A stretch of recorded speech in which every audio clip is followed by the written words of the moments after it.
kasih-Mu,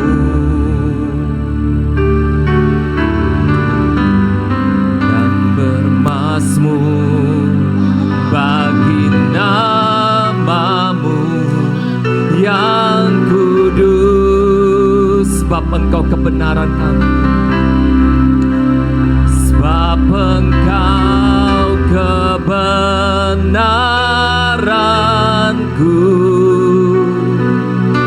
Namu ku percaya.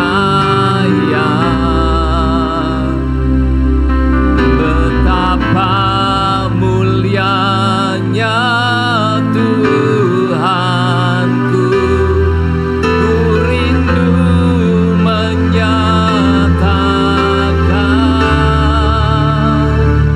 tinggikan diri-Mu, mengatasi langit. Kebesaran-Mu Tuhan, mengatasi bumi. Tinggikan diri-Mu, mengatasi langit. Kemuliaan-Mu Tuhan, mengatasi bumi. Shalom. Puji Tuhan. Hari ini, ya saya jujur saja sebenarnya nggak ada agenda. Di sini nggak ada. Tapi karena saya dikontak langsung Cimei, kalau firman Tuhannya nggak mendadak, selalu ada aja firman di dalam kalbu saya, ya toh. Setiap baca firman selalu dapat hikmat. Ya, bahkan saya pun sepanjang dari rumah saya ke sini pun saya merenungkan satu ayat, saya dikhotbahi Roh Kudus sampai belum habis-habis. Jadi saya duduk mendengar sambil naik sepeda motor. Serius saudara. Ya, tapi bukan itu yang nanti saya sampaikan. Jadi saya sering dikhotbahi oleh Roh Kudus itu sendiri, sering dimentorin, sering dinasihatin, sering diomongin. Saudara, ya, coba saudara bangun pagi, saudara cari satu ayat. Kalau saudara renungkan 5 menit ayat itu, lalu biarkan saudara aktivitas, mungkin rumah tangga masak, mungkin yang laki buka usaha toko bekerja. Entah mengapa ada di waktu di mana saudara itu nanti akan mendengar suara khotbah dengan sendirinya. Ada yang berbicara. Roh Kudus hari ini bekerja lebih hebat dari yang sebelumnya. Amin. Karena dia tahu bahwa tahun 2026 itu tahun kesusahan. Ya saudara. Jadi kita harus pahami situasi kita hari ini. Tapi bagi anak-anak percaya, kesusahan itu justru kemuliaan Tuhan dinyatakan. Amin. Dunia prediksi susah, anak Tuhan menyatakan kemuliaannya. Ya, karena tipikal kita menjangkau jiwa-jiwa yang terhilang itu harus kerjasama antara sorga dengan kita. Nah, keadaan dunia seperti ini, maka kita harus kerjasama dengan sorga. Amin. Ya, sorga ini sudah, kita ini dutanya Tuhan, duta kerajaan sorga. Jadi secara tidak langsung saudara ini sudah punya plat nomor kendaraan masing-masing, yang dimana kendaraan itu adalah khusus kendaraan kedutaan kerajaan sorga. Saudara dan saya, katakan amin. Amin. Dan saudara bukan orang biasa di mata Allah. Dan oleh sebab itulah saya tiba-tiba disuruh untuk memberikan sebuah penjelasan tentang domba. Kasih tahu bahwa domba itu ada 2 tipikal. Yang satu saya cari, tapi yang satu saya menunggu dia kembali. Nah, oleh sebab itu hari ini saya akan bicara ini. kehilangan bagaimanapun kehidupanmu, Tuhan tak pernah sedetik pun tinggalkanmu. Itu hebatnya Allah kita. Bersyukurlah punya Dia. Saya pun sampai hari ini berterima kasih kepada Tuhan, karena saya terus dipelihara. Meskipun sampai hari ini Tuhan izinkan saya melihat teman saya yang sudah besar tumbang, teman saya yang sudah besar gugur, teman saya pendeta-pendeta hidupnya gak karu-karuan. Tuhan izinkan saya, kenapa harus saya melihat keadaan ini Tuhan? Disitulah Tuhan berkata, bersyukurlah, saya terus mendampingimu, menyertaimu, menasehatimu, mementorimu, membimbingmu.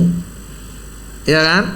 Entah itu saya lewat istri saya, entah itu lewat orang tua saya, keluarga saya, terus saya dijaga dan dilindungi. Firman Tuhan hari ini saudara, bekerja hebat dalam hidup saya, bukan untuk anak-anak Tuhan, tapi untuk orang-orang yang tidak percaya di luar sana. Saya kebetulan sampai sekarang masih dipercaya lagi untuk mengetuai PKL di daerah tempat saya, dan bertambah anggotanya. Ya, lalu saya ajar dia, kamu jualan ini, kamu jualan ini, nanti kamu tambah tahu crispy. Oh iya, betul begitu Kak, Bang. Sudah percaya, kamu pasti laku. Jadi seluruh PKL itu saya bantu mereka cari peluang. Coba kamu jualan ini, coba kamu jualan sosis telur, coba kamu jualan bakaran-bakaran. Saya terus kasih mereka solusi, dan sampai sekarang mereka hidup. Dan bahkan yang harusnya tutup jam 5, kenapa jam 1 sudah tutup? Sudah habis abang. Jadi besok saya belanja lebih banyak lagi. Wah, bagus. Bukan anak-anak Tuhan. Dan dari situ saya melihat kemuliaan Tuhan dinyatakan. Tadi saya tergerak, datangi Ali, anak Pamekasan itu. Saya datang. Ali, bagaimana usahamu molen? Waduh, saya di sini terima kasih abang. Saya habis terus, tidak pernah bawa pulang sisa. Abang, ini molen abang. Oh tidak, saya beli. Tidak boleh. Kalau kasih saya nggak mau. Saya mau beli. Saya nggak minta. Kalau saya ada uang saya beli. Kalau nggak punya uang saya minta. Iya. Akhirnya saya beli. Saya ngobrol-ngobrol dengan tiba-tiba Roh Kudus berbicara. Dia punya sakit lambung yang mau naik ke paru-paru. Saya langsung bilang, Ali, lambungmu ini bermasalah. Langsung dia taruh jualannya, dia taruh kulit molennya, lalu dia lihat saya. Kenapa saya baru ketemu abang hari ini? Harusnya abang ngobrol dengan saya ini bulan-bulan yang lalu. Sambil dia menangis. Itu kenapa Ali? Iya abang, lambung saya ini bermasalah. Ali ini sekarang naik ke paru-paru. Jadi saya tidak mungkin berdoa, saya Kristen. Jadi saya pegang kamu saja, tapi saya ajari kamu pola makan yang sehat. Karena saya belajar buku Adirai, jadi saya mengerti komposisi makanan sehat itu seperti apa, ya kan? Karena dia ahli gizi yang melakukan. Ada ahli gizi yang belajar saja, tapi ada ahli gizi yang dia melakukan apa yang dia tulis. Nah itu Adirai. Kayak saya baca, Ali bangun pagi minum air panas, makan pisang rebus, putih telur 2 butir tiap pagi ya Ali ya. Saya yakin kurangi rokokmu, kurangi kopimu. Saya nasihatin dia. Dia nangis, kenapa saya baru ketemu abang ini? Lalu Roh Kudus bertanya, apalagi yang saya harus ngomong Tuhan? Bilang sama dia, semangatnya dia bagus, mimpinya dia bagus, pengharapannya dia bagus, tapi tubuhnya dia tidak mampu mencapai apa yang dia capai. Saya ngomong seperti yang Roh Kudus bilang. Dia tambah lagi, aduh, betul, pikiran saya banyak kesini, pusing. Dia sudah merantau kemana-mana sampai Kalimantan, sampai Malaysia. Tapi ujung-ujungnya di Surabaya Barat, rezekinya di situ. Dia nangis sekali. Sudah Ali, kamu di sini, saya angkat kamu jadi anggota, kamu masuk di gerbong yang ketiga. Iya, makasih ya Pak. Jadi kan masuk. Saya sekarang kasih mereka komunitas seperti Komsel. Serius, satu grup 20 orang. Satu grup 20 orang. Sampai sekarang saya sudah punya 3 grup. Coba bayangkan. 3 grup berarti sudah 60 orang. Dikali 2 120. Kalau dia punya saudara lagi bertambah lagi. Orang partai calon pasti cari saya. Loh, iya kan? Iya kan? Saya juga sudah didekati sama Pak Tatang di PPPSI di kota Surabaya. Terkenal itu Pak Tatang, ya kan? Nah, dia banyak ngobrol dengan saya, ya. Dia orang tajirnya juga di sini, dan saya bersyukur kenal dia. Dan terus Tuhan akan bawa saya untuk semakin lebih lagi. Kalaupun memang Tuhan mau pakai saya sampai ke dunia manapun saya akan ikuti, tapi tetap hidupi kebenaran firman Tuhan. Amin. Amin. Amin, saudara. Amin. Harus sinar kemuliaan Tuhan dalam hidup saudara. Berikan tuh buat orang-orang yang bukan anak Tuhan di luar sana, agar mereka melihat terang saudara bercahaya. Amin. Kemarin wilayah saya ada pengajian, saya sumbang pengajian besar akbar sebelum Tegal Deso. Saya sumbang, diumumkan nama saya di masjid. Saya bilang, Pak RT jangan umumkan, tidak bisa, itu sudah SOP-nya. Semua cari tahu. Oh, rupanya Mas Niko ini pendeta. Tapi saya sudah bilang, Mas Niko, tokoh agamanya yang bilang, saya sudah bilang Mas Niko, bahwa bantuan ini kita tidak perlu melihat siapa dia, yang penting hatinya dia mau memberi, diterima. Tegal Desa pun kami bantu, diterima. Saudara, di saat itulah orang mencari saudara, penasaran. Oh, ini ya Mas Niko. Kenapa? Karena mereka sedang krisis melihat orang yang baik. Krisis. Serius. Anak-anak Tuhan di luar sana sudah krisis kebaikan. Dan dia perlu yang namanya teladan. Tapi anak-anak Tuhan di kota Surabaya suka teladannya di depan orang yang sudah jadi anak Tuhan. Akhirnya apa yang terjadi? Dia bisa bikin begitu, saya juga bisa. Oh, dia begini, saya juga akan begitu. Oh, dia begini, gak mau kalah. Hingga pada akhirnya karena terang ketemu terang, jadi silau, malas lagi melihat. Betul toh? Kalau silau kan pasti, aduh lampunya itu loh silau. Betul gak? Bener gak? Di kamar ayo coba, kalau matahari udah muncul, ya kan, lupa tutup jendela, lupa tutup apa ini? Gorden. Apa yang saudara lakukan kalau masih ngantuk? Tutup, karena itu terjadi di dalam dunia nyata sekarang ini. Anak terang ketemu anak terang, gabung terus, gandeng terus. Lama-lama, loh kenapa kok kamu gak suka dengan dia mah? Karena terang ketemu terang. Itu gak boleh terjadi. Karena di luar sana gelap itu begitu nyata. Ya kan? Sama juga garam ketemu garam. Kalau saya ketemu Pak Devi menggarami saya menggarami Pak Devi garami saya. Oh, Tuhan berbicara Pak Niko. Oh, Tuhan juga bicara Pak Dev. Oh, Tuhan bicara terus. Maka pada akhirnya saya ketemu Pak Dev yang ada darah tinggi, kebanyakan garam. Dikit-dikit Tuhan bicara, saya juga bisa dengar suara Tuhan Pak Dev. Jangan remehkan saya, karena sudah malas dengar pesan Tuhan dari Bapak Dev. Iya kan?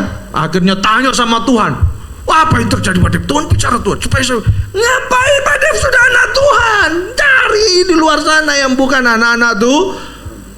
Maka pesan itu didengar, dia menangis. Ali Pamekasan menangis, bukan anak Tuhan, menangis. Anak pondok pesantren menangis.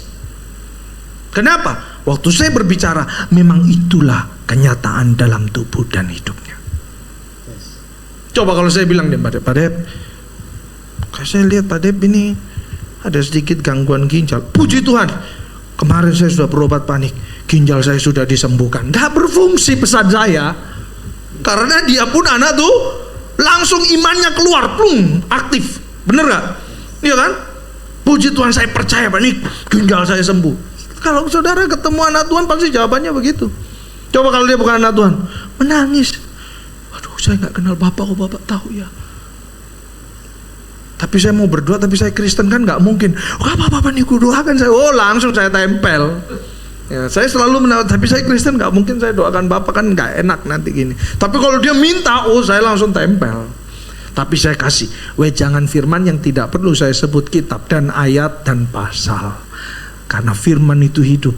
Waktu dia mendengar perkataan firman, maka itu tidak akan tumbuh dengan sia-sia. Amin, saudara. Itu mengkristuskan. Dalam dunia misi yang saya kenal, saya tidak pernah mau mengkristenkan orang, tapi saya tetap punya misi untuk mengkristuskan dia supaya dia selamat. Nah, ini yang saya mau sharing. Poin penting ini, saudara. Jadi sharing tadi itu sharing fresh, ya. 2 hari yang lalu pun saya mendapat mujizat yang luar biasa, ya kan? Ya, dimana saya dituntut harus buka cabang lagi. Ya, ini istri buka cabang lagi usaha. Berarti perlu orang kerja lagi. Waduh, nanti saya yang lebih keok ini, harus perhatikan sini. Akhirnya kemarin saya harus pasang CCTV beberapa tempat karena sudah gak bisa perhatikan, harus lihat dari HP. Nah, nanti tahun depan target ada 10 lagi yang harus dibuka. Dalam hati saya, Tuhan kenapa ini kok nggak franchise lah enak Tuhan, daftar gini pek langsung panen. Kata Tuhan, jangan, begini saja, nikmati saja, belajar dari Tongji. Lu serius, Roh Kudus yang bicara.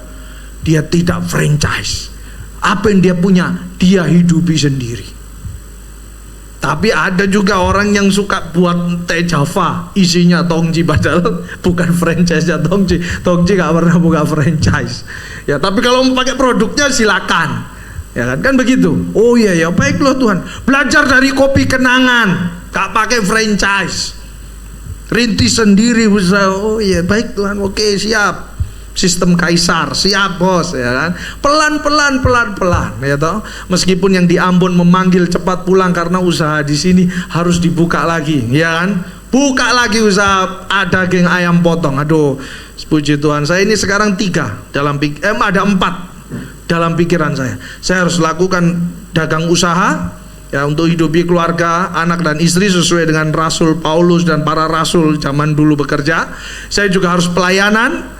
Karena ada yang saya harus buat, di mana ada yayasan panti asuhan sudah buka, ya, di Papua. Puji Tuhan, Vol selalu mensupport saya di Manokwari, Papua. Terima kasih saudara-saudara Vol, Tuhan semua berkati luar biasa. Tepuk tangan buat nama Tuhan dulu.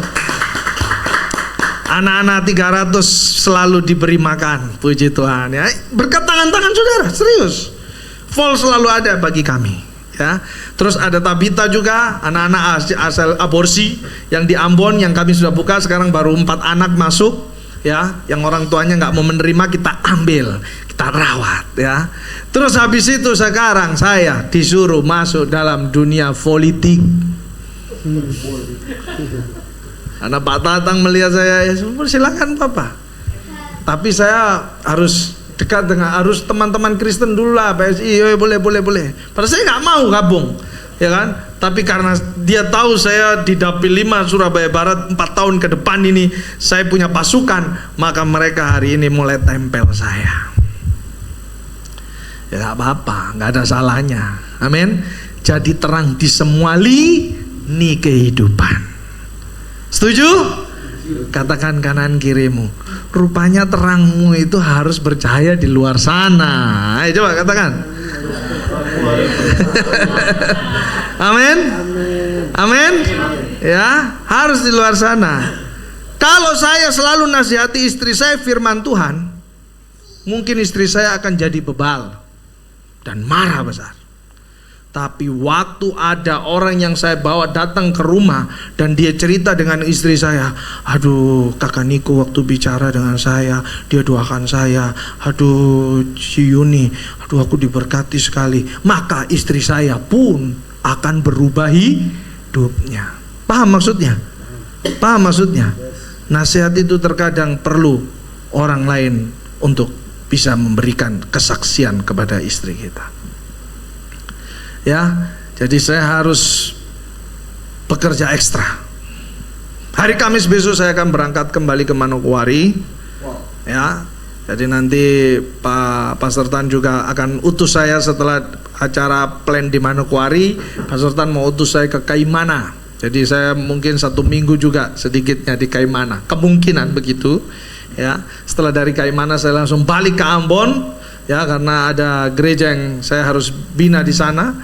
Ada sekitar 5 gereja yang kami sudah lakukan di sana. Saya harus bina dan banyak yang kami harus lakukan juga dan terus melakukan. Dan rintis wilayah baru. Ya, kemarin mereka sudah rintis 2 wilayah, jadi tunggu kedatangan saya katanya supaya kokoh dan resmi. Tapi sudah dirintis, ya kan? Nah, lalu yang ketiga, tanggal 5 Januari saya sudah kembali ke Surabaya sampai ketemu tahun depan, ya. Haleluya. Oke, kita kembali ke Lukas 10 ayat 2 sampai dengan 3. Saudara lihat firman ini, katanya kepada mereka, Yesus berkata, tuaian memang banyak, tetapi pekerja sedikit. Tanamkan ini di dalam pikiran Bapak Ibu Saudara-saudari, bahwa pekerja sedikit sampai sekarang ini bukan pekerja sedikit, hampir tidak ada pekerja. Sampai sekarang ini hampir tidak ada pekerja di ladang Tuhan. Kenapa saudara? Karena sekarang ini akhir zaman. Domba yang dianiaya, gembalanya tidak muncul. Suatu saat ada seseorang yang ngetes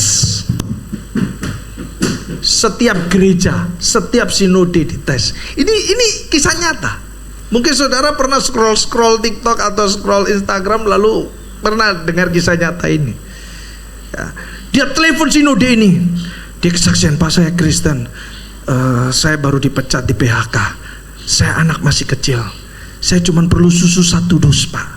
Pak pendeta bisa bantu saya? Oh gereja mana? Oh jemaat mana? Oh mohon maaf tidak bisa. Dia telepon lagi sinode lain, telepon lagi sinode lain, beda-beda sinode. Jawabannya sama. Pekerja hampir tidak ada di ladang Tuhan. Dan dia keadaannya nggak begitu. Dia cuman mau apa? Survei, ngetes. Apakah betul pekerja di ladang Tuhan itu sedikit? Rupanya dia menjawab, bukan sedikit lagi Pak, hampir tidak ada. Ini ngeri. Ini bahaya. Hal kecil. Hal kecil.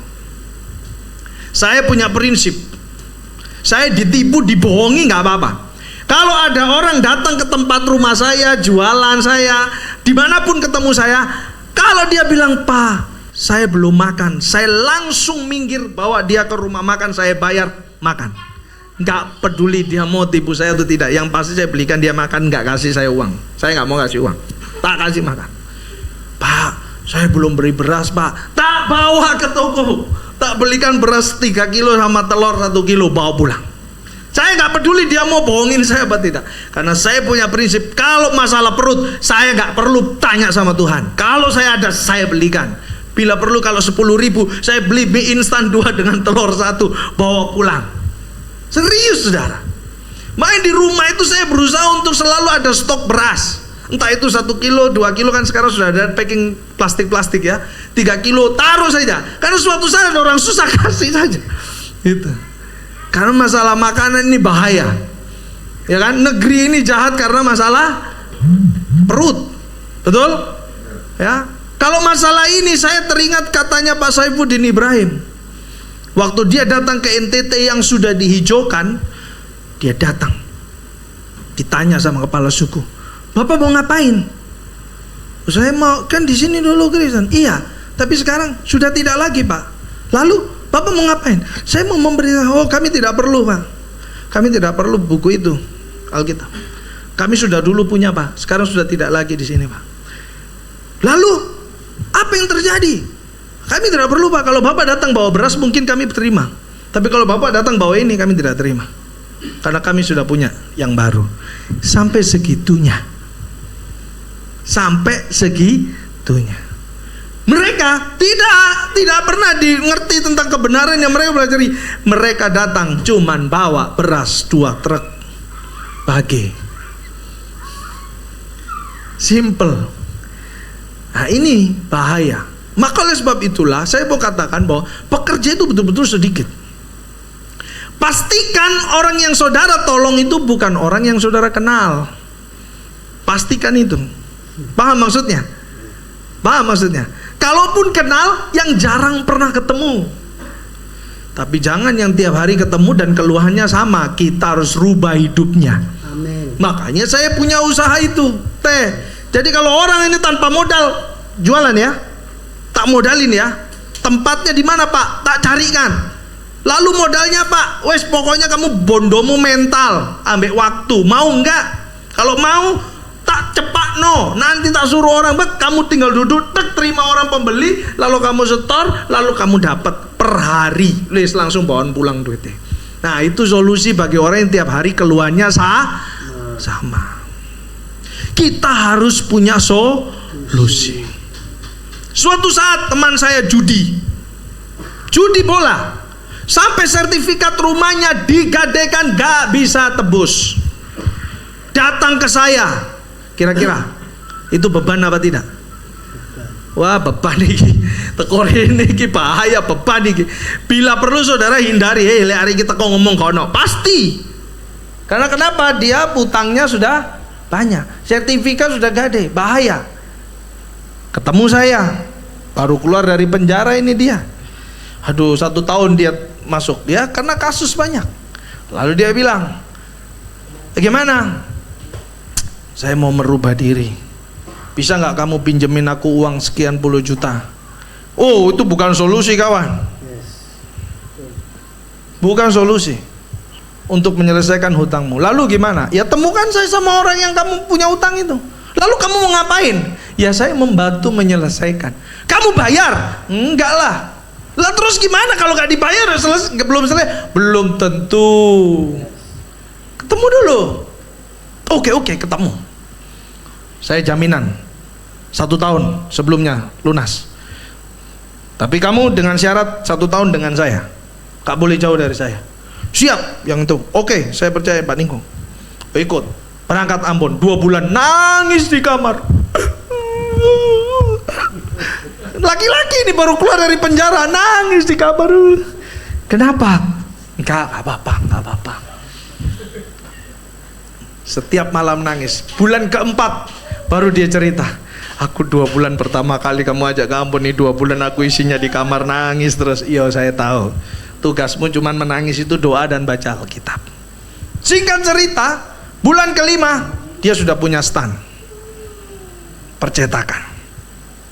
Bulan 6, bulan 7 dia dapat tawaran besar. Karena kebetulan anak pengusaha Surabaya yang terbesar di Ambon percetakan, ditawarin gaji besar, dia nggak mau. Kenapa kamu nggak mau? Bagus loh, hasilku lebih banyak dari gaji yang dia. Wah bagus. Dia sikat semua PKL. Dia bawa laptop datang ke PKL. Dia bikinkan spanduk. Dia lihat, ini warung ini spanduknya robek. Dia masuk warung, dia tawarkan, dia desain nggak sampai 30 menit, 10 menit. Pakai gambar kodok itu apa namanya? Korel ya? Korel. Gambar kodok ya itu ya bener. Saya lupa juga. Kadal atau kodok ya, saya lupa ya. Dia bikin 10 menit cetak. Dia 1 hari. Belum 1 tahun hutangnya lunas, dia tebus itu sertifikat, dia kasih kembali ke mamanya, lalu dia kerja lagi karena komitmen sama saya 1 tahun. Niko, aduh, ini saya harus punya tambahan lagi. Oh gampang, itu ada stand di pinggir jalan itu, tempat saya itu kosong. Kita bikin ayam bakar. Oh iya. Wah, saya mulai bikin ayam bakar. Tugasku apa? Di dapur. Ngapain? Cuci piring. Orang makan, kamu angkat piring lah. Jangan, saya bantu kamu bakar. Jangan, nanti kamu gak punya pengalaman membakar, kamu bahaya. Sudah, kamu tugas dapur.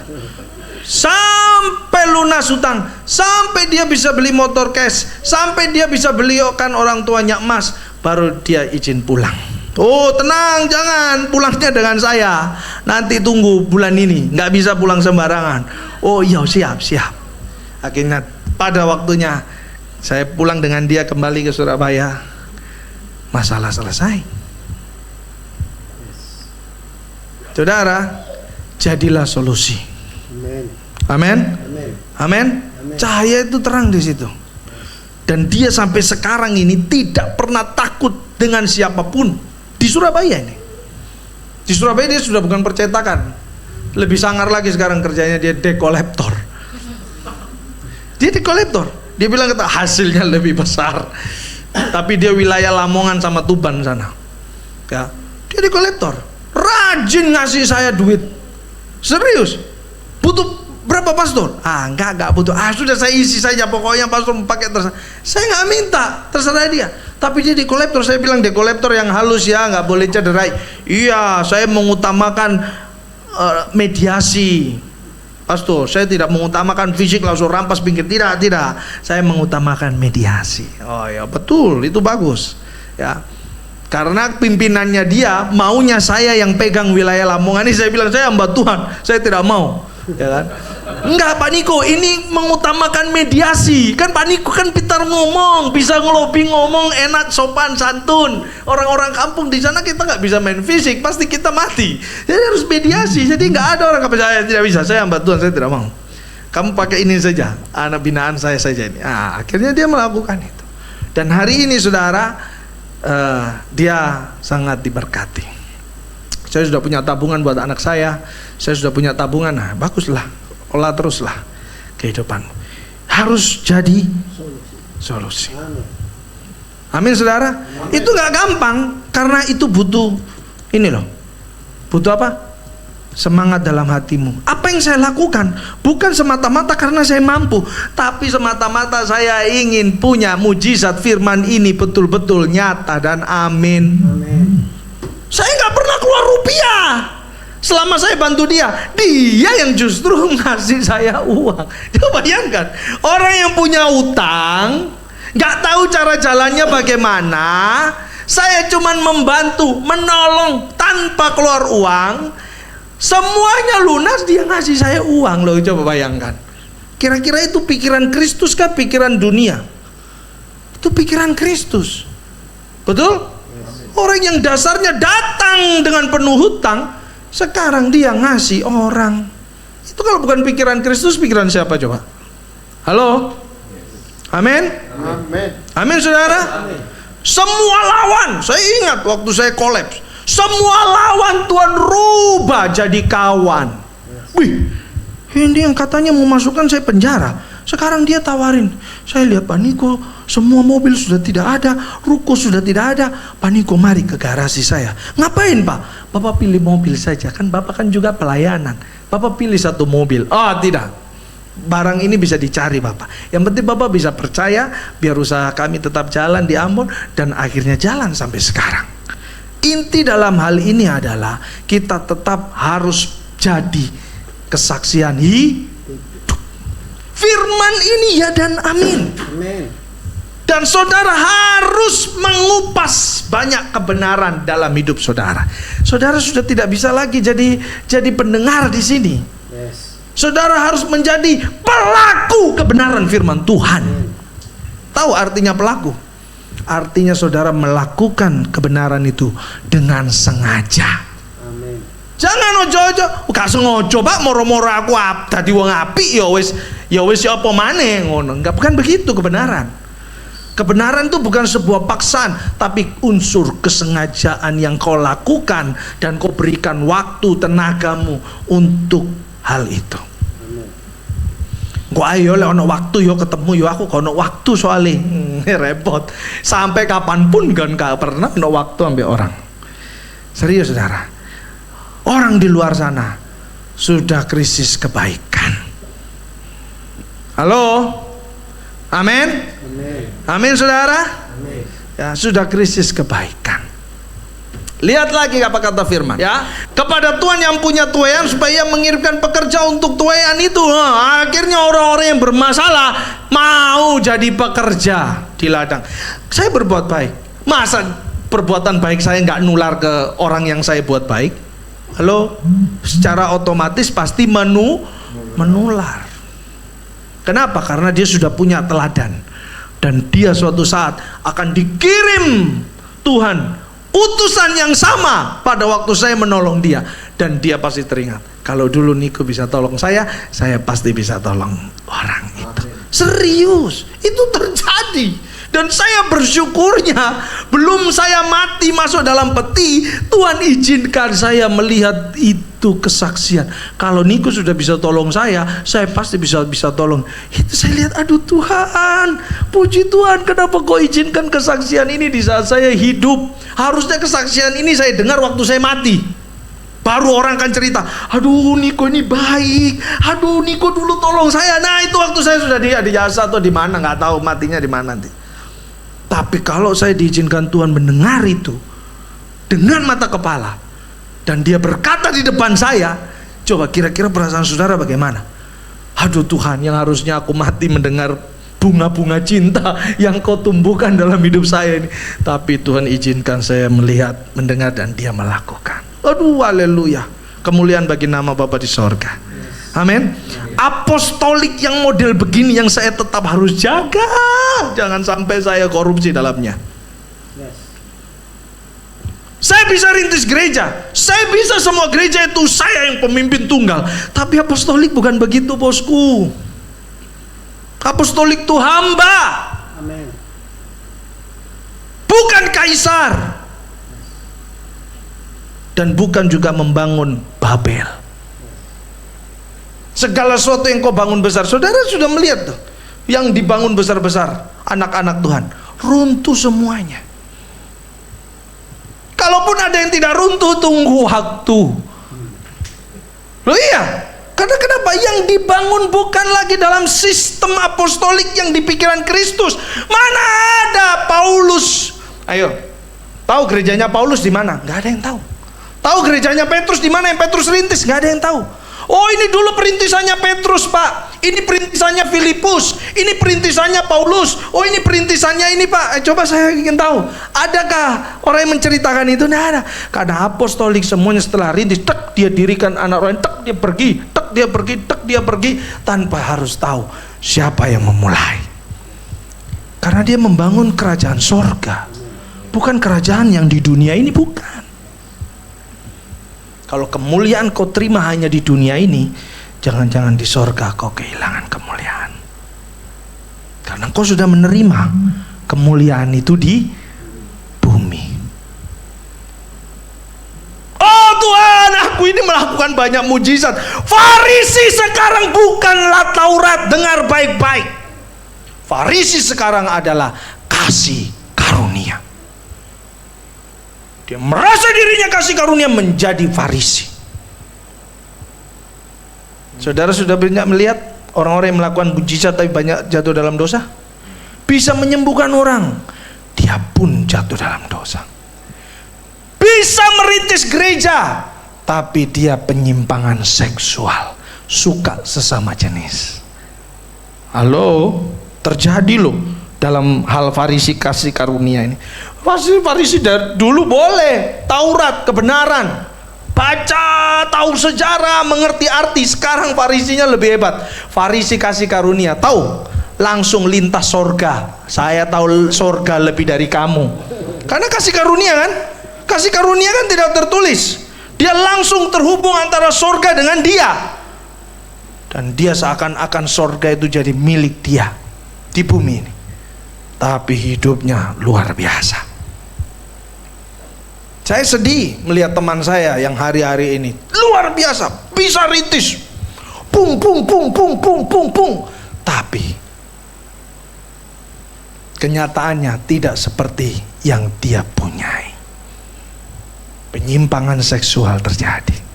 Sampai sekarang saya masih melayani di Facebook, telepon, WL, gereja terbesar, tapi suka sesama jenis.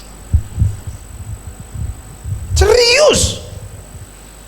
Saya sudah melihat situasi-situasi yang seperti itu. Dipikirnya, saya tahu dipikirnya dia sharing begini itu supaya menular ke saya. Oh iya, Siapa tahu kalau saya suka Pak Niko, saya coba sharing. Pak Niko, saya ini orangnya suka sesama jenis. Pak Niko, saya ini mengalami penyimpangan seksual. Saya lagi nahan, saya tetap sulit. Tapi saya worship leader, saya masih dipercaya pelayanan. Saya mau tolak, saya mau sharing, saya gak bisa. Pak Niko, tolong saya doakan saya dong Pak Niko. Terjadi, ada sampai sekarang ini. Siapa yang salah? Saya mau suruh dia pasti, ya kau stop pelayanan toh. Iya, tapi bagaimana cara ngomongnya begini begitu. Saya bantu ngomong. Oh jangan Pak Niko. Berarti kan dia nggak mau disingkapkan. Bener kan? Terjadi saudara. Teman saya yang di Bali, proses begitu juga sama. Oh Tuhan, ini kenapa banyak Farisi kasih karunia ini sekarang? Iya kan? Dia menyembah surga datang. Orang sakit disembuhkan. Tapi dia hanya, kita lihat kebenaran firman. Apakah ada orang-orang yang begitu? Ada bosku. Yesus sudah bicara 2000 tahun yang lalu, bakal ada orang-orang yang begini nanti. Haleluya. Amin. Tapi ada satu hamba Tuhan yang luar biasa, yang berbicara jelas. Hingga dengan dia berbicara seperti itu, kepalanya pun putus. Siapa itu? Paulus.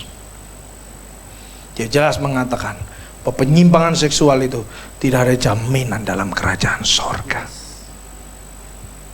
Putus, gara-gara ngomong begitu putus kepalanya.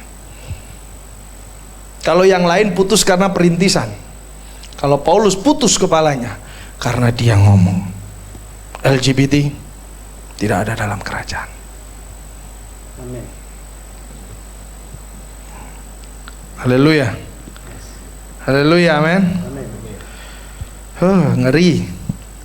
Ngeri sekali. Tapi saya percaya di sini. Coba lihat kanan kirinya. Kok ketawa sih? Loh, ada loh yang punya istri tapi dia juga suka laki, ada loh. Ada, jangan salah. Tetangga saya ada, teman saya ada, pendeta ada, teman saya sendiri. Istrinya kesaksian dengan saya sambil nangis-nangis terus, gimana ini kok belum sembuh, gimana ini Mbak? Gak tahu, yang benar itu stop pelayanan. Gak bisa, bahkan ini udah dipamah. Ya sudah. Bila Farisi kasih karunia itu, teologi Farisi kasih karunia itu kalian inilah. Loh saudara, saya minta dalam nama Yesus dengan iman, dia akan berikan. Yesus tidak lihat hidup saya sampah kotor di mata Tuhan, tapi kau minta dalam namaku, aku akan memberikan. Karena aku tidak bisa berbohong dengan diriku sendiri. Tapi waktu kau pulang, sabar dulu. Kau bisa lakukan mujizat, sabar dulu. Kau bisa menyembuhkan orang sakit demi namaku, sabar dulu. Engkau pembuat jahat, saya tahu hidupmu yang sebenarnya. Apa arti firman itu yang Yesus katakan? Kalau bukan orang-orang yang seperti ini. Saudara jangan bangga kalau saya bisa datangkan nilai kerajaan sorga di sini. Kalau saudara tidak lihat hidup saya di sana, berbuah, istri saya depan bagaimana, anak saya bagaimana, hubungan saya seksual bagaimana, hubungan usaha saya bagaimana, harus dilihat semuanya. Harus, karena itu semua saling menolong dan membantu, dan keluarlah nilai value yang sebenarnya. Semua siapapun di sini bisa mendatangkan nilai kerajaan sorga sekalipun dia LGBT. Makanya ada gereja LGBT. Puji Tuhan di Indonesia nggak mungkin terjadi mungkin, karena aturannya sangat ketat. Tapi di luar nggak bisa. Kalau kamu nggak masuk penjara, karena sudah ada undang-undangnya, sudah dilindungi. Ini keras saya bilang ya, ini keras. Tapi saya harap kita bukan domba yang tersesat. Amin. Ya. Lalu apa kata firman? Pergilah, sesungguhnya aku mengutus kamu. Nah, ini keadaan kita. Keadaan kita hari ini. Katakan kanan kirimu, ini keadaanmu. Ini keadaanmu ya. Sesungguhnya aku mengutus kamu seperti anak domba ke tengah-tengah serigala. Ya. Ke tengah-tengah serigala. Ada satu ayat yang coba kita lihat bersama di Kisah Para Rasul 20 ayat yang ke-29. Ya. Oke. Di situ perikopnya perpisahan Paulus dengan penatua jemaat di Efesus. Dan begini, ini Paulus tidak kembali lagi. Mungkin ini saatnya kau terakhir ketemu saya, melihat muka saya, karena sebentar lagi kau tidak akan pernah melihat saya lagi, karena dia tahu Paulus akan mati. Dan menangislah jemaat Efesus karena itu terakhir dia melihat rasulnya. Lalu dia berkata begini, aku tahu bahwa sesudah aku pergi, ini dengar, serigala-serigala yang ganas akan masuk ke tengah-tengah kamu dan tidak akan menyayangkan kawanan itu. Terus selanjutnya ayat yang berikutnya 30, bahkan dari antara kamu sendiri, Paulus berkata, akan muncul beberapa orang yang dengan ajaran palsu mereka berusaha menarik murid-murid Yesus dari jalan yang benar dan supaya mengikut mereka. Ini Paulus pun berpesan. Paulus pun berpesan. Karena Paulus tahu situasi itu akan terjadi. Dan betul, sekarang di mana gereja Efesus? Gimana? Yang sudah pernah ke Israel, gereja Efesus saja di mana? Hampir sisa puing. Dan segala sesuatunya sudah nggak ada kehidupan. Sama simbol kekristenan di Indonesia ini sebenarnya sudah diruntuhkan oleh kaum keras. Saudara sudah tahu, kaum ekstremis. Gereja pertama kali berdiri di Indonesia itu ada di desa Hila, tepatnya di Maluku. Ya, Pastor Tan dengan saya sudah ke sana, ya. Dan gereja itu namanya di Benteng Amsterdam. Dan itu benteng pertama kali Belanda menginjakan kaki di Indonesia, dan dia mendirikan gereja pertama di situ. Dan gereja di wilayah situ sudah tidak ada lagi orang Kristen satupun. Waktu perang kemarin 99-2000 itu menjadi misi utama untuk tidak boleh lagi, karena itu jadi simbol. Dan ini memberi mereka terus semangat. Kalau ini kita bisa kuasai yang katanya yang pertama di Indonesia, maka seluruh Indonesia ini suatu saat akan hijau. Serius. Secara profetik mereka sudah menang. Itu tindakan profetik secara duniawi yang dia lakukan. Saudara harus pahami situasi ini. Kita punya tindakan profetik dengan mengatakan iman, tapi mereka berbuat tindakan profetik dengan versi duniawi Taurat. Dia harus kuasai tempat itu. Kalau tempat, maka oleh sebab itu kalau ada yang loyo-loyo pergi perang, lihat, kita sudah kuasai. Kita sudah kuasai mereka, itu simbolnya, nggak ada satu pun lagi yang tanah itu milik mereka. Kita yang kuasai. Sekarang saatnya kita semangat. Begitu mereka membakar emisinya, nggak tahu emisinya masuk di ron 92 atau 98, saya nggak tahu. Yang pasti begitu cara membakar emisinya. Dan saya katakan dalam versi teologi, ini profetik mereka. Jadi spirit profetik mereka sudah punya itu. Ya kan? Suatu saat kalau teman-teman datang ke Ambon, saya ajak. Jadi wisata doang. Sudah nggak ada kehidupan. Kenapa di Syria sampai sekarang harus dihancurkan? Karena gara-gara di Syria inilah orang Kristen pertama kali itu muncul, disebut Kristen di Damaskus, daerah Syria. Harus ini sejarah ini dihancurkan, ini sejarah kekristenan pertama kali ini. Suara kata Kristen ini di sini nih harus hancur di Syria. Sampai sekarang Syria sikat terus. Karena sejarah harus dirubah. Kalau mereka sudah merubah sejarah, maka mereka sudah menguasai. Begitu profetik mereka. Tapi kita kan anak Tuhan, amin. Amin. Yesus berkata, duniaku bukan di sini. Haleluya, amin. Itu bagiannya Bapa di surga. Bagian kita, nah ini kita harus pahami. serigala ada. Bahwa sesuatu yang kita harus lakukan adalah kita harus mengerti apa yang Yesus sudah katakan buat kita. Domba itu sebagai simbol, kita harus pelajari dulu, ya. Kenapa selalu kita ini diumpamakan domba, akulah gembala yang baik, ya kan? Yesus selalu mengatakan kita ini domba. Kalau saya disuruh milih ya, saudara kan tahu nih kawanan domba nih, bener gak? Pernah nggak melihat toh, entah itu di YouTube ya kan? Gembala, ada yang di depan, ada yang di belakang. Lalu dombanya banyak, betul? Ya kan? Dombanya sangat banyak. Itu di daerah mana? Venezuela atau di mana itu ya? Itu kalau domba sekali lewat, mobil itu bisa macet sampai 30 menit. Hanya supaya domba itu lewat. Saya melihat sendiri, wih, kelontang-kelonteng. Dia domba mengikuti gembalanya. Saudara, saya tahu apa yang saya sukai melihat situasi itu. Kalau saya melihat penggembalaan, kalau saya disuruh milih, Tuhan suruh saya memilih dan melihat. Niko, lihat, ada gembala, ada domba yang begitu banyak. Kamu mau jadi yang mana? Saudara tahu saya mau pilih jadi yang mana? Saya mau jadi anjing Tuhan. Karena kalau ada yang tersesat, kalau ada yang terkam, kalau ada yang serang, saya yang pertama yang harus mati. Loh iya, entah kenapa saya tiba-tiba kepingin memilih itu. Mungkin karena spirit itu ada dalam hidup saya. Saya mau jadi anjingnya aja Tuhan. Kalau memang saya kurang layak jadi domba, kurang layak jadi gembala, jadi anjingnya pun saya mau. Kalau Tuhan disuruh memilih. Dan gembala sangat ringan pekerjaannya jikalau ada anjing penjaga. Betul? Saudara pernah lihat domba waktu diterkam singa, anjing yang keluar? Betul?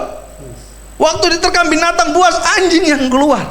Waktu kawanan domba itu mulai satu melenceng, anjing yang sikat langsung kembali. Luar biasa, amin. Lalu saya teringat akan firman Tuhan. Ada iman itu. Suatu saat waktu Yesus, nah itu Pak Devi baru bilang, ya kan, tidak baik mengambil makanan di meja tuannya, karena ini bukan jatahmu. Tapi dia memilih. Tapi anjing ini mengambil remah-remahnya. Rupanya sudah ada Niko orang yang mau jadi anjing. Paham maksudnya? Oh Tuhan, ya berarti saya bukan orang yang pertama. Tuhan sudah melihat orang yang begitu nyata yang mau. Hanya demi apa? Gak tahu bagaimana caranya. Aku harus dapat mujizat Tuhan. Itu baru anak yang terbaik di surga.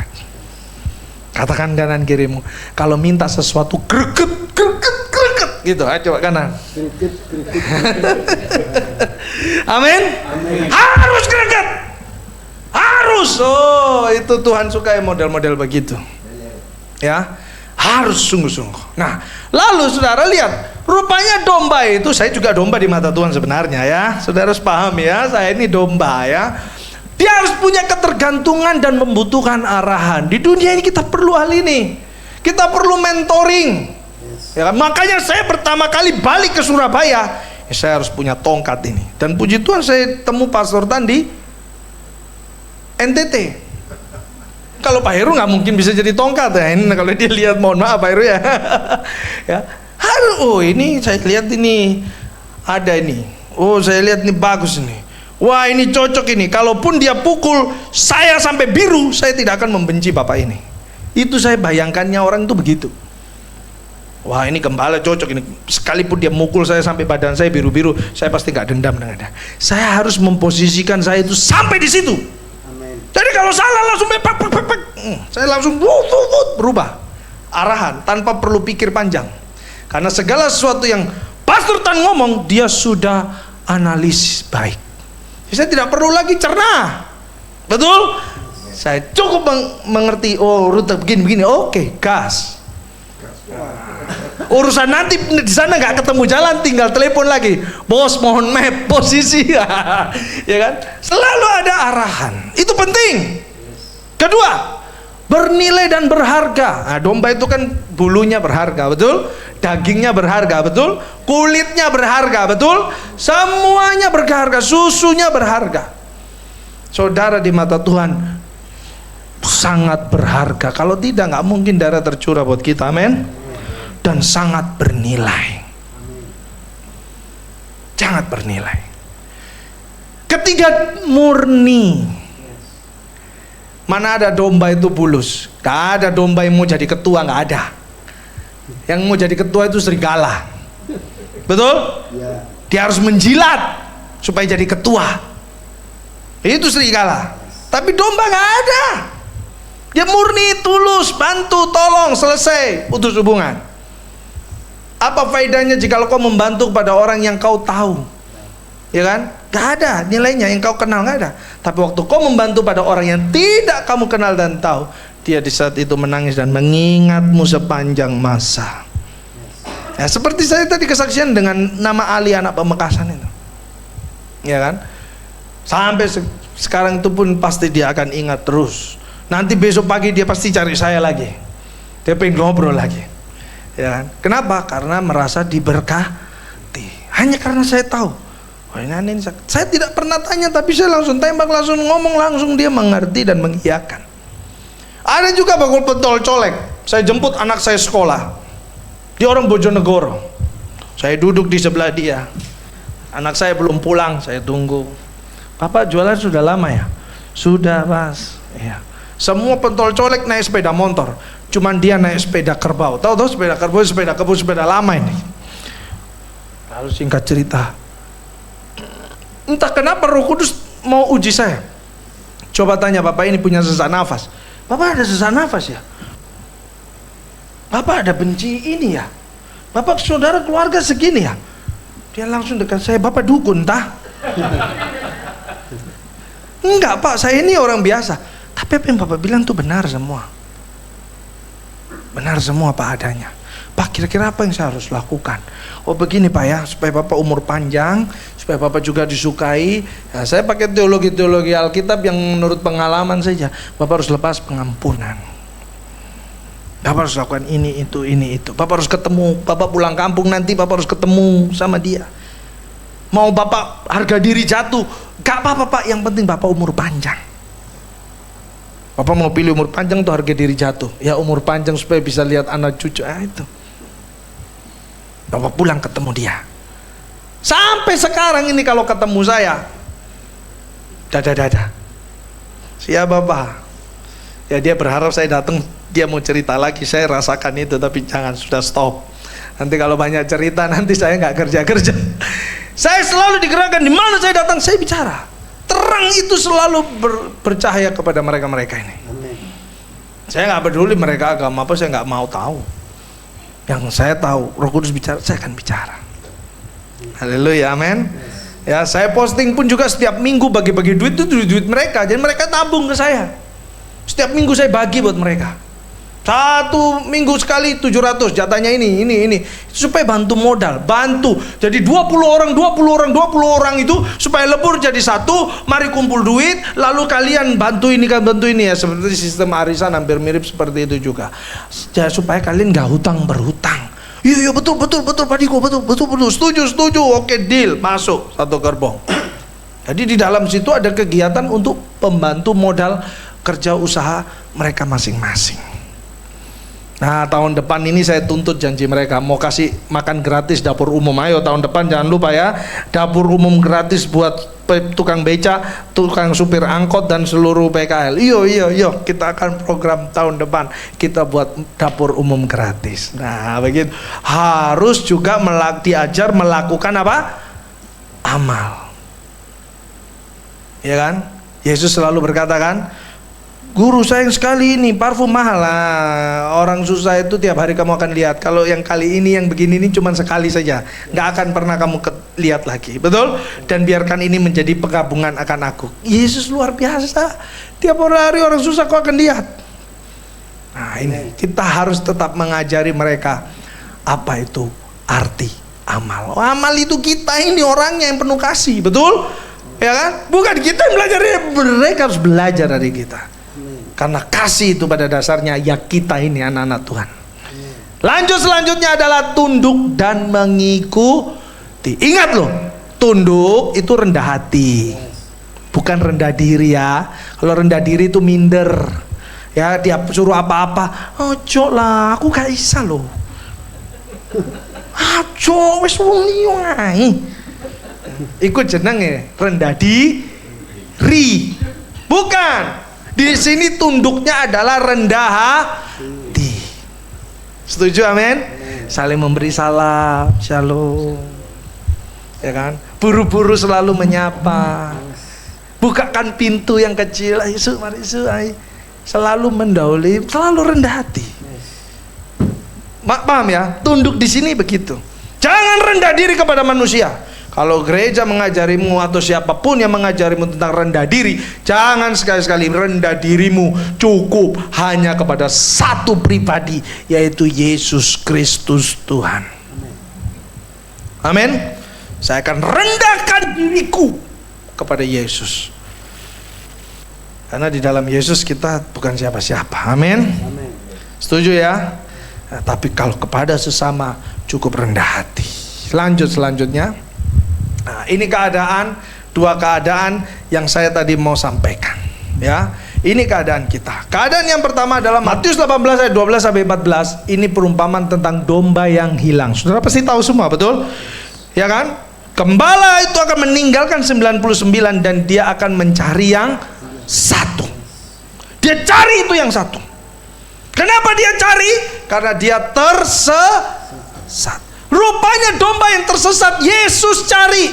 Yesus bicara buat saudara terus. Yesus selalu ngobrol dengan saudara. Yesus selalu tangkap saudara. Saudara di luar, saudara di dalam, saudara posisi mabuk, saudara posisi sakit hati, saudara posisi benci kepada orang, saudara posisi ambruk, saudara posisi kaya, saudara posisi punya, tidak punya. Dia berbicara terus untuk menarik saudara kembali. Karena saudara sedang tersesat. Dicari saudara. Dicari saudara. Amin. Dicari terus dimanapun kau berada. Dia dapati, bahkan di situ dikatakan pada akhirnya dia berkata apa Yesus? Waktu gembala itu menemukan domba itu, bersukacitalah dia. Lalu dia membuat pesta, betul? Nah, disitulah yang bilang katanya satu orang bertobat, maka seluruh surga berpesta pora. Berpesta. Tipikal domba yang pertama kalau tersesat dicari. Tipikal Kristen yang tersesat itu bagaimana Pak Niko? Satu, dia lebih memilih untuk keluar dari kawanan ibadah, hadirat Allah. Gereja-gerejaan ada loh terjadi. Oh, pono gereja sumbangan nake, iuran nake. Iya serius. Gara-gara iuran itu dia nggak mau ke gereja. Ya kan? Katanya iuran untuk ini, untuk ini, untuk ini. Aku isok tuku dewe. Gak perlu gereja. Gitu. Ada yang terjadi. Ada juga yang bukan karena sistemnya, tapi pendetanya. Ada juga bukan karena pendetanya, tapi apa saudara? Pelayanannya. Ada juga bukan karena pelayanannya, tapi apa saudara? Anggotanya. Aku gak ketemu mah, wong iku mah males mah. Sekarang wis pindahin ketemu orang yang gak nyebelin, orang yang bencana. Mesti gereja kabeh kok bencana kabeh. Wis gak gereja-gerejaan. Oh, terjadi saudara. Itu yang disebut tersesat. Lebih sesat level kedua lagi waktu engkau tidak mengerti tentang kebenaran firman. Lebih level sesat yang ketiga lagi waktu engkau tidak tahu arti tentang Tritunggal. Dalam konsep ilahi Allah Bapa, Putra dan Roh Kudus. Nah, itu lebih tersesat. Kedua, Lukas 15 ayat 11 sampai 32. Ini perumpamaan tentang anak yang hilang, betul? Waktu si bungsu itu pesta pora, dia minta semua lalu dia keluar. Apakah Bapak mencari? Tidak. Tapi dia menunggu. Menunggu berharap kembali. Kenapa kok beda perlakuannya? Karena yang kedua ini dia ini tetap mau diakui sebagai anak Bapak. Tapi karakter hidupnya tidak Bapak banget. Tapi kalau ditanyai, oh iya itu Bapakku, oh itu Tuhanku. Ngomong Tuhannya luar biasa, lebih menyala-nyala dari pendeta yang besar. Tapi hidupnya kacau balau dan amburadul. Tuhan menunggu dia. Tipe kalau model-model begini. Ya ini yang saya sebut Farisi kasih karunia. Dan yang lebih bahaya lagi si sulung. Waktu bungsu pulang, sulung pun menjadi orang yang terhilang. Saya cemburu kah? Masa saya sehari-hari dengan bapak tidak buat pesta. Ini anak baru habiskan semua kekayaan, balik bapak buat pesta besar-besaran. Loh, dia pun terhilang. Itu demikian sama dengan gambaran gereja sekarang. Berani lihat orang baru pelayanan. Siapa ya? Kok iso wae? Siapa ya? Kendeli deh. Iya, ada yang terjadi begitu. Mengalami dosa senior. Itu kalau saya sebut dosa senior. Tuh iya loh. Ada loh dosa senior itu. Dia tidak bisa melihat bungsu jadi orang. Dia tidak bisa melihat orang baru jadi orang. Dia nggak bisa melihat pertumbuhan orang yang di bawah dia lebih dari dia. Maka disitulah sikap sulung keluar. Masuk dalam dosa senior. Jangan bilang sombong, terlalu ekstrim. Dosa senior saja, ya. Dan inilah contoh. Nah, ayat terakhir Lukas 15 ayat 32. Setelah itu kita akan tutup. Ayat terakhir, kita baca yang terakhir aja. Lukas 15 ayat 32. Kita baca bersama, 2, 3. Kita patut bersukacita dan bergembira karena adikmu telah mati dan menjadi hidup kembali. Ia telah hilang dan didapat kembali. Mereka ini kalau sungguh-sungguh balik kepada Tuhan. Saya mau beritahu informasi ini penting. Dulu kamu sebenarnya sudah mati di luar sana. Tapi karena Tuhan mau menunggumu, ini dengar baik-baik ini teologinya. Kamu masih hidup. Ngeri nggak? Kalau hari ini engkau kehilangan Tuhan, berbuat dosa di luar sana, tapi engkau tetap dalam hadirat Allah, tetap mengerti siapa Yesus Bapamu di sorga, kau bisa cerita kepada orang lain, kau bisa ke persekutuan, dia khotbah ABCD, saudara sudah tahu sebelum kau khotbah ini kurang lengkap, kudu ini, ilmu saudara pasti lebih tinggi karena Voice of Life diajari terus. Amin. Duh, serius saya bilang. Nah, saya nggak sebut namanya, tapi dia muridnya Vol dan dia jadi gembala distrik. Tapi saya nggak sebut nama. Nanti kalau Pak Pastor Tan tanya nanti saya sampaikan. Dia sudah pindah ke Bali orangnya. Tapi dia dipakai Tuhan dahsyat dan dia mengakui bahwa saya dulu belajar di School of Life. Serius. Saya sudah lihat di luar sana. Tapi dia berbuah di luar sana. Tapi saya mau sharing buat saudara. Mereka ini kalau sungguh-sungguh dalam Tuhan, luar biasa dipakai Tuhan. Saudara ini luar biasa dipakai Tuhan. Amin. Saudara masuk persekutuan yang biasa-biasa, ilmu saudara lebih tinggi dalam ilmu kehidupan. Serius saya bilang. Amin. Serius. Kecuali modelnya seperti saya ini, baru saudara akan mengerti karena saya lebih ke misi dunia luar. Tapi selama di dalam akuarium saudara muncul, bahaya. Saudara lautan, mereka akuarium. Sulit digapai. Saudara sudah melihat ikan besar, mereka baru lihat ikan besar itu yang koi yang ukuran se-akuarium, tapi saudara sudah lihat lautan yang ikan paus yang lebih besar dari akuarium. Itu yang saya maksudkan. Waktu orang ini sudah dalam Tuhan, tapi dia masih melakukan kesalahan di luar sana, dan kau dibiarkan Tuhan masih hidup berbuat dosa pelayanan, tapi masih hidup. Kau harus tahu kenapa kau masih hidup. Tuhan menunggu. Amin. Menunggu bosku. Balik cepat, aduh Tuhan, dia menunggu, menanti. Yes. Ini kalau khotbah KKR saya bisa nangis ini ke depan-depan orang ini. Benar, saya akan nyembah ke mereka, balik, ayo Pak, cepat menunggu Tuhan lagi nunggu. Jangan di saat Tuhan sudah nggak mau tunggu saudara lagi. Saudara mati dalam keadaan berdosa dan Tuhan tidak mau visinya gagal di dunia ini. Yes. Katakan amin. Amin. Yesus nggak mau visinya gagal. Kalau hari ini keadaan kita ini sampah, tapi hari ini Tuhan masih izinkan hidup dan bisa ada dalam hadirat Allah dan menyembah dan memuji. Saudaraku, dia menunggu saudara. Saya pun dulu juga ditunggu dan saya kembali. Saya pernah kok dalam dunia pelayanan saya jatuh dalam dosa, pernah 5 tahun lamanya saya berproses. Setelah 5 tahun lamanya saya berproses, akhirnya saya ngamen lagi. Musik, kafe-kafe.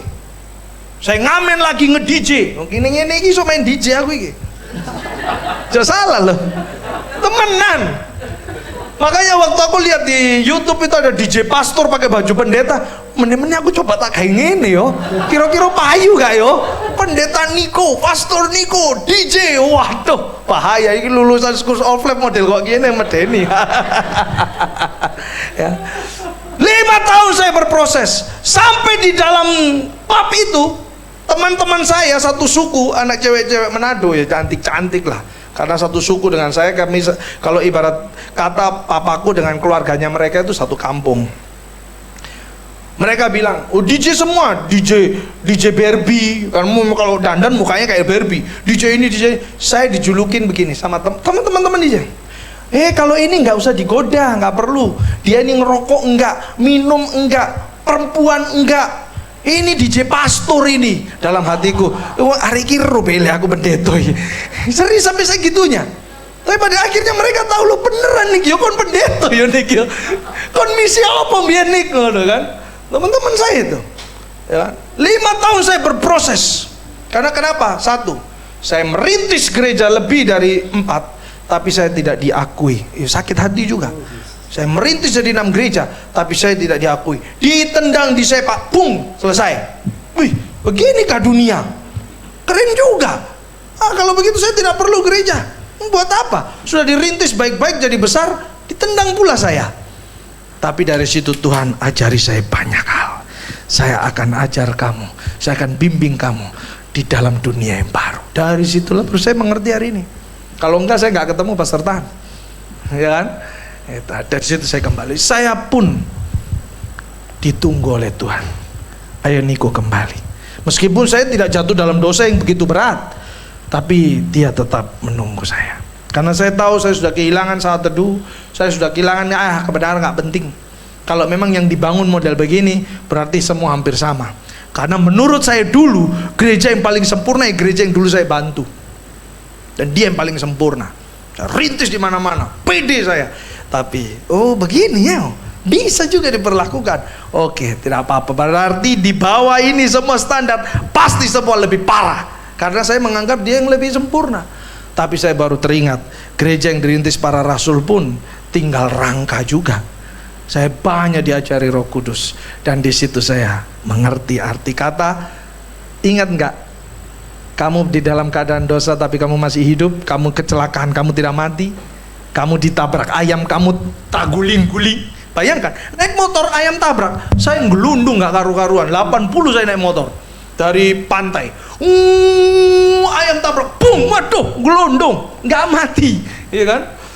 Selalu saya dihindari celaka, ya kan? Tapi apa yang terjadi di situ saya tahu konsep firman nih. Saya menunggumu. Hari ini jika engkau sudah terhindar dari mara bahaya yang kau anggap, waduh kalau aku ada di situ itu aku pasti mati. Waduh itu gambarannya aku mati. Halo, Tuhan menunggu. Amin. Amin. Ini saatnya kita harus kembali. Haleluya. Bangkit berdiri.